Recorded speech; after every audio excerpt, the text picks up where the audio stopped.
Telegram is one of the most powerful end-to-end connections in N8N. And today we are going to see how we are going to connect Telegram chat so that you can be able to initiate a conversation in your workflow and be able to get a response. So without wasting much time, if you are familiar with N8N, the first step is always to add a trigger. And this time we're going to add Telegram. So when you click on Telegram, you choose on the action that you need. For this case, on receiving a message, on message. So once you execute it that way, this is the interface that opens itself up. And as you can see, right now here it's saying N8N because this is some credentials that I created earlier on. But on a normal occasions, it's always requiring you to set up a credential. And as you see, the trigger one is on message. When it receives a message is when now it will be able to output the data that now we can decide on what to do with the data next. So the first step that you need to do once you open this trigger, you can rename it, whatever you want to rename it. Right now it's saying Telegram trigger, but you can say chat, for example, with N8N. For example, you save it. So you have the ability to, first of all, rename your workflow, your trigger, your node for easy, maybe reference.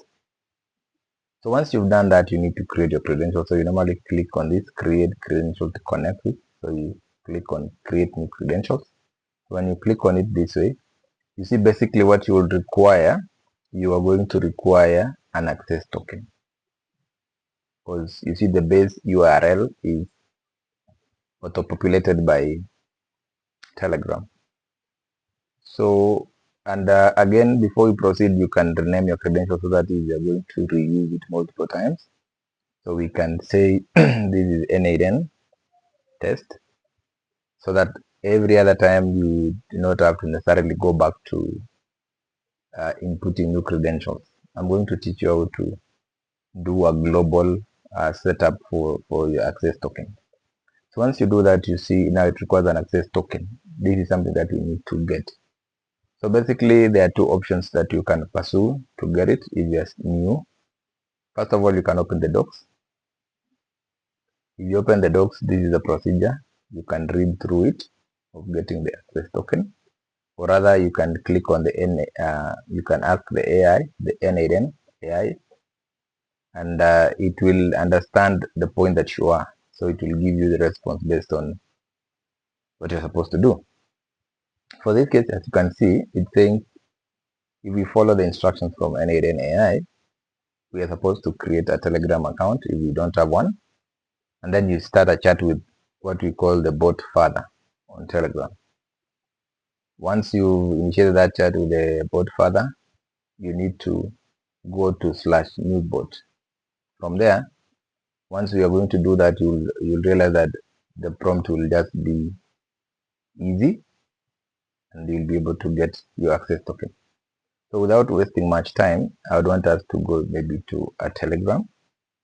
I always have a Telegram on my desktop. We look for the Telegram. So you come on top of here, you say bot father like this, and here it is.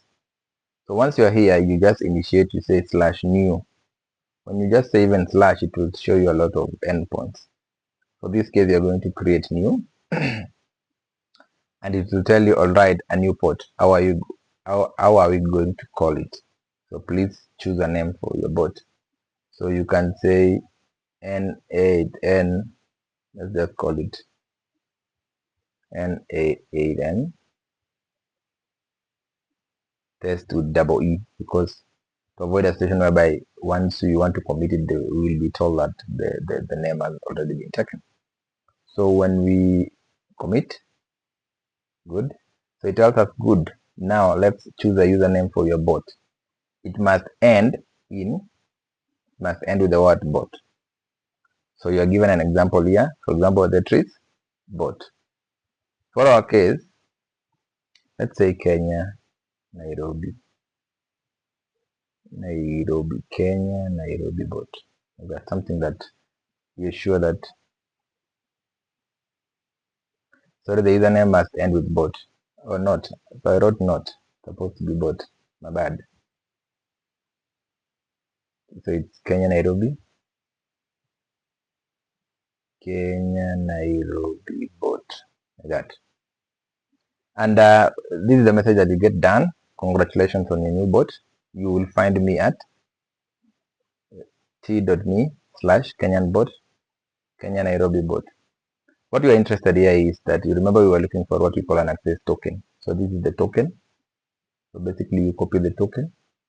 Once you get this token, you copy, and then you come back to your N8N, and then you're going to paste the token. So you paste the token, and then you click save.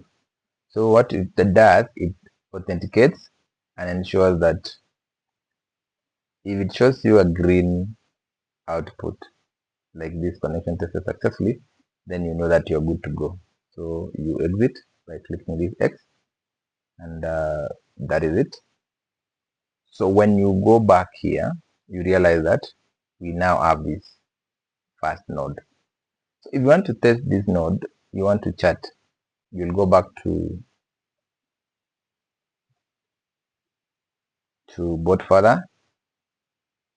The way to initiate it is you'll come to this point where it's saying you'll find it at T. So you click on this T, and you see it now initiates a chat. It says start chat, and you can see this is the bot that we named it N8N test. Like that. So you click on start. So to test and ensure that it's working, we are going to first of all listen for that event. So when you click execute here, as you can, so we go back here, we initiate what is your name, then send it, then come back here.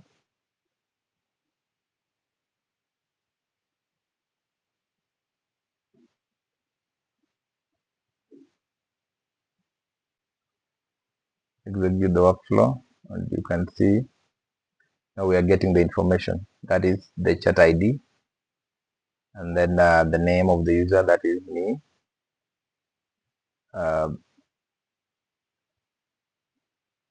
and the text that we had keyed in, which is what is your name. And that way you are able to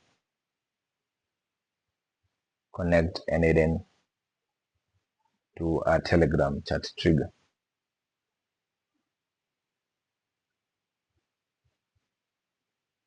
So there's something else I would want to show you guys. For example, you realize that this is a widely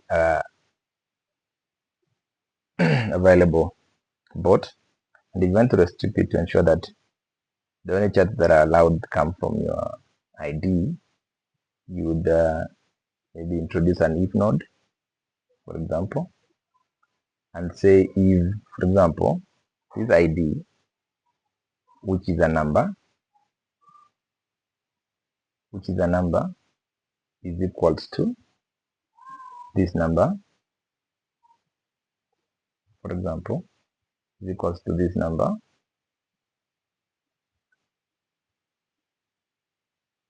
So once you execute that, it shows you that if the chat that is coming is not synonymous with the ID that we set up, rather is not equivalent to this ID, then it shall not proceed. It will terminate to this false branch. But if that chat is equivalent to the ID, then it will proceed now, and you can decide on what to do next.